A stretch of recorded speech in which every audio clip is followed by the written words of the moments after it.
Absolutely. All right, we're going to move on to the new upstart. Not the season is. The league is still here. The MSFA. That's something we know a little bit more about. What's your early thoughts on the MSFA? Well, obviously, some of that's still playing out, seeing who goes where from the Piranhas again folding. I think the Canes are going to be a lot stronger than I initially expected. Are they going to win it? I say this, there's no hate. I don't see it happening. They've still never proven to me that they can beat the Spartans. Granted, there was some iffy calls supposedly in one of the games, but I've never seen it happen. To me, the Spartans are still the favorites, at least from the north side. I don't know. I can't see the Canes doing it with the Spartans in the way. So we all have a pretty good idea of who the Canes are going to be. Most of the guys are the Piranhas. A lot of guys came from the Canes. I imagine they'll go back. They're getting a couple of guys. I think they're getting a couple of receivers. I think Daz Morris has signed with them. Vashawn Banks signed with them. If he can get in the rotation, he'll make some plays. What do you, kind of assuming what they're going to have, what do you think they're going to need to get them over that hump? Well, historically, I'm not sure what they're bringing in quarterback-wise. And again, it's no hate to Corker. He makes plays with his feet. If that's where he's going, that's where he was before. He's versatile. He's dangerous. I haven't seen him necessarily throw a whole lot of games away entirely, unlike a lot of other semi-pro quarterbacks. But I've also not seen him go take a game over. Now, that is one thing. I didn't know much about Corker until I played with him a little bit on the Piranhas until I got hurt. I noticed he plays his best ball when he has to. Yeah, absolutely. When he needs a play. Now, the only bad part is, and I'm not putting this on him, I'm putting this on the whole team, if you're already down 20-6, 20-0, one play's not going to survive. Right. Now, if you need one play, I'm okay with Corker. Corker will give. If you need one drive, 2 minutes, tie game, give me Corker. I'll take that. I'm okay with that. I feel like I can win. I don't know, entering fourth quarter down 3 touchdowns, how good he's going to be able to make that play, because I think what he's successful at, teams can predict. Right. Well, and again, being down 2-3 touchdowns late in the game, not necessarily his strength, because honestly, he's still learning the quarterback position. He's not a natural quarterback. He played receiver for years. I played with him on Derby City myself. But he's not going to go in and sling the ball all over the field to make up that 3-score deficit. If you need one drive, one score, he's mobile. He can move, he can make plays with his feet and finish off one drive. But you got to score quick. It's just, I don't see the quick strike ability. I certainly agree. Now, I don't like to move back, but apparently, just speculation, I got some potential breaking news in the inbox. There's talks that the Saints may fold. I mean, how do you feel about that? It's not surprising. It's not surprising, but it's disappointing, right? It's disappointing because, again, this happens on a yearly basis, sometimes 2 or 3 times per year. Teams start up around. Now, I don't want you to come at me if that's fake news, because I don't know, and I'm not trying to start anything. I'm just putting out what we're providing content for you guys. Correct. But I don't want that to be the thing. If you're listening and there's some truth to this, don't do it. You do have a good organization. You have a good group of guys. I've talked to a couple of the guys. Now they are a little optimistic. Right. But they're a good group of guys. Let them try out the season. Let them try to get some wins. Well, and my thing, don't be afraid. Now, granted, the players don't want to hear this, of course, but don't be afraid to be a losing team in your first couple of years. Absolutely. Let's be real. I mean, you're trying to come in and steal talent from an area that's already got. You said something teams earlier that was very interesting. You said, had the Bucks, that 2015 team, beat the Spartans, that could have changed everything. I think the Bucks still exist to this day. Yeah, had won that game, because I think they could win the championship that year. Now I'm going to reach and say that the Bucks win the ring that 2015 year. The Bucks was a team that didn't just pop up overnight, go 10-0, win a ring, win 2 rings, fold. They were a team. They came in. They went 3-7 their first year. They added some good offensive weapons to go along with the stout defense. They went 7-3 the next year. If that second year they win that ring, that keeps the ball flowing. Oh, absolutely. That keeps everything moving. Because you have a ring. Once you have a ring, just like we talked with NBA, once you win a ring, confidence. Yeah, the players are a lot happier at that point. It's a winning organization. Yeah. You can call yourself a winning organization. It helps recruit. It makes everything easier at that point. And again, I think the Bucks did a good job in their existence of accepting that there's going to be bad years. You know, they went 7-3, lost the playoff game, 7-4 total. Came back the next year, and we kind of stunk it up. Yeah. Compared to expectations. Well, and I feel like I got to preface this by everything because everybody wants to use the term hater. This isn't a hater, but if you're looking at just what the teams offered, if you took away all the players, all the people in charge, the Bucks gave you a nice turf field. They gave you some decent uniforms. Yeah. They never had to forfeit a game. Now, we're just going to talk fields. I'm just going to strip it down to that. The reason guys keep going to the Canes and to the Thunder, even on a field, they could play in a park. They could play in a landmine. A landfill. A landfill, yeah. They could play there, but because they win rings, they compete every year. You're not going to turn that down. And a bad could play in Papa John's Stadium. Well, and what that will do, playing in Papa John's Stadium as a bad team, you'll bring some players for 2 or 3 weeks. Mm-hmm. They'll be hyped to play there. And then you'll probably lose control of your team as some of those good players lose their minds and aren't used to losing like they will be. So, I don't know. I feel like don't oversell yourself either. Right. No, I certainly agree. Just don't throw in the towel after one bad game. After 0-5, don't start it. That's why everybody gives the Cavs a hard time, but I got to give them a hand. They started 0-10. The next year they only won a game by forfeit. Last year they won some questionable games, and they made the playoffs and lost, but they're still chugging strong. Don't be the team that's like, oh, we're 0-2, goodbye. Yeah, sorry guys, no absolutely. money, no refund. Hope you enjoy that jersey. So I'm looking here. We're talking about the Spartans. First thing you said to me today about the Spartans was, have you seen that schedule? I hate to say it, guys. It's easy. It's a cakewalk. They do play the Canes. They do play the Titans. But other than that, there's a potential of they play them once. I think they play each team once. Yeah, I'd have to look at it again to confirm. But say if they play like I think the Canes once, the Titans once, even if they split those games, right? We're talking one loss in the regular season. I think worst case scenario they're 2 losses. And now they're a good team. I don't want to make it sound like that's the only reason they're winning. But a good team with an easy schedule. Yeah, it's going to have a lot of momentum rolling in to the playoffs because they're going to score big in some of these games. It's going to be now that could hurt them. Also, it could in the playoffs. I think some of the problem the Bucks had even that same year. Some of the games were just too easy. Right. You become a little overconfident. But I mean they're a playoff lock already. Oh yeah, absolutely, 100%. Yeah, and I certainly agree. Yeah, do you think they get over it? I mean, the first year they were the Spartans. They weren't very good. They were in the KFL. They only won like 2 games. One was against the Bucks in the playoffs. We won't get into that discussion. The next year they come back. They go undefeated. They lose to the Comets in the championship. Yeah. Last year they only lose 2 games, both to the Bulldogs. Who didn't lose to the Bulldogs? Yeah, absolutely. There's no Bulldogs. There's no Comets. There's a solid Canes team, and there's a questionable Titans team that I think will be nice. But other than that, this is their year, right? Well, then there's the championship. We can't discredit the other side of the bracket there. You're right, but there's just so much in Tennessee. I don't know what's where. I think the Middle Tennessee Bulldogs have came through and said, "I'll take you, I'll take you, I'll take you. The rest of y'all make a team."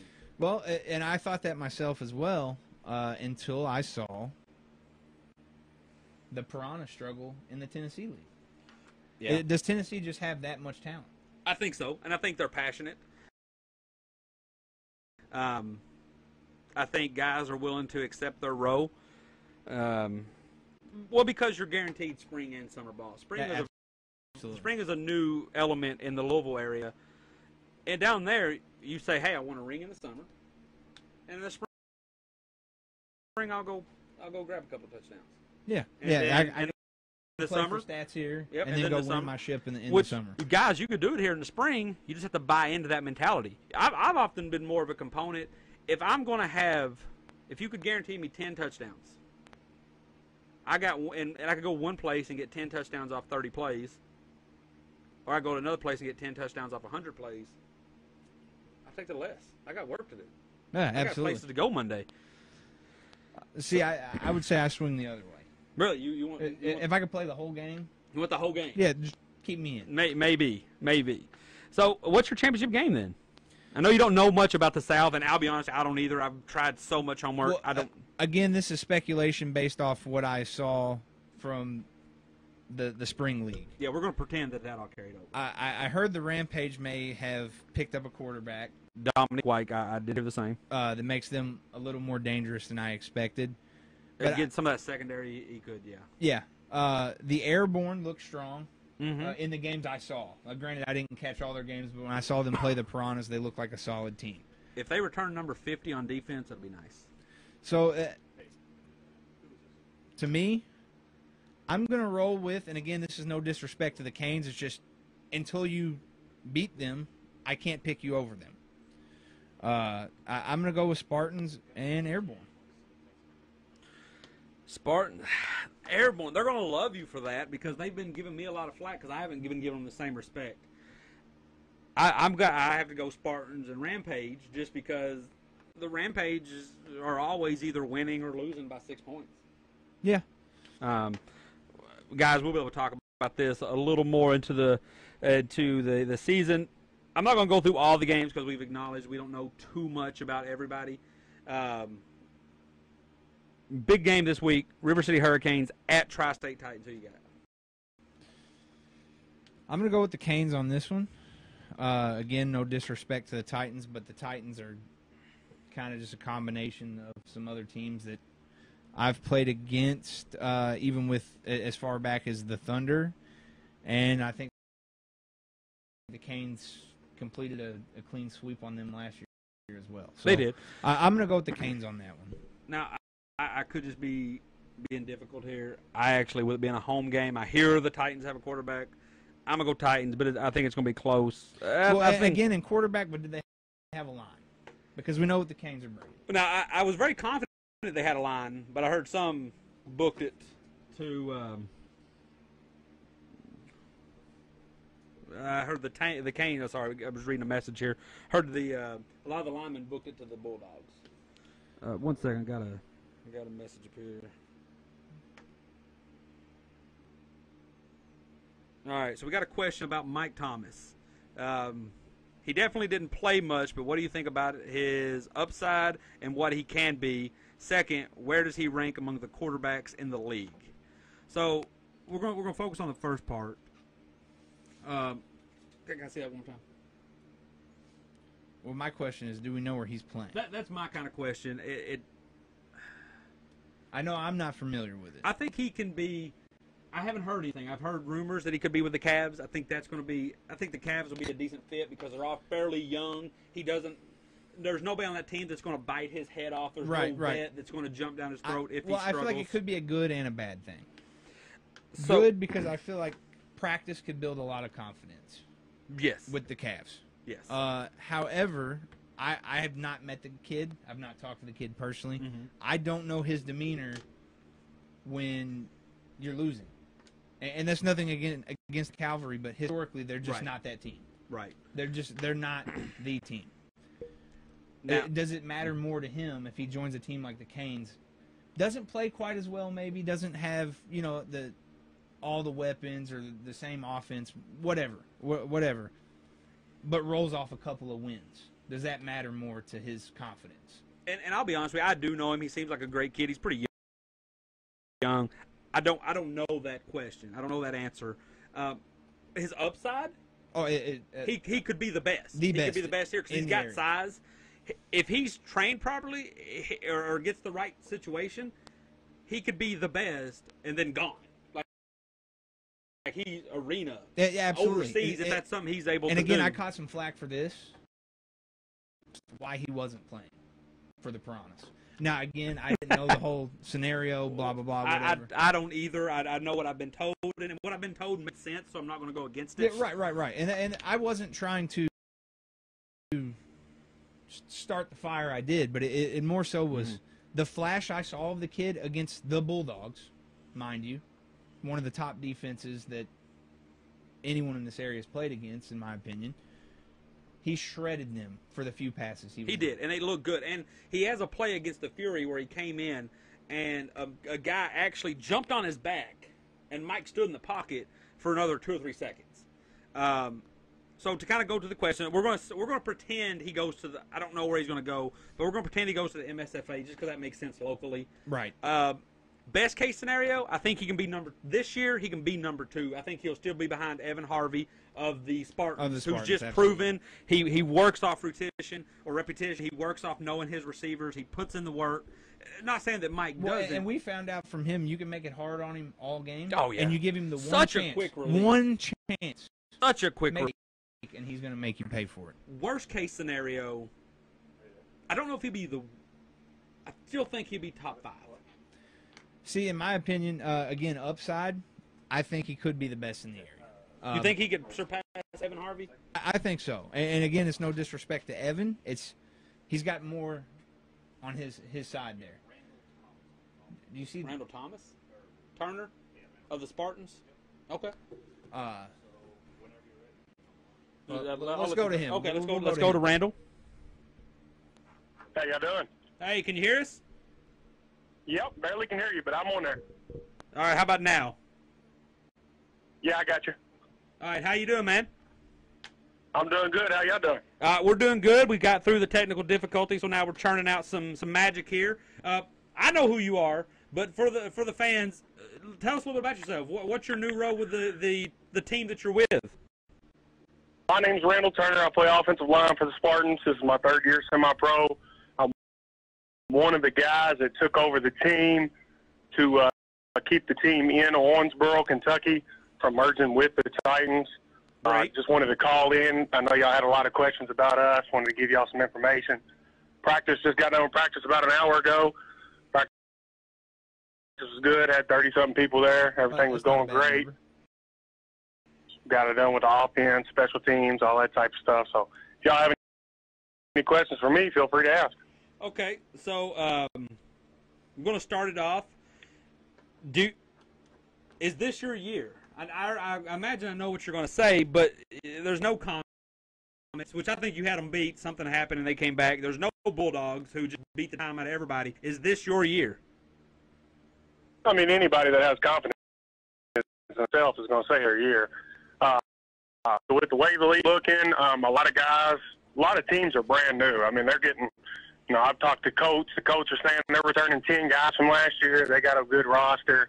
So all these teams, it's question marks beside them.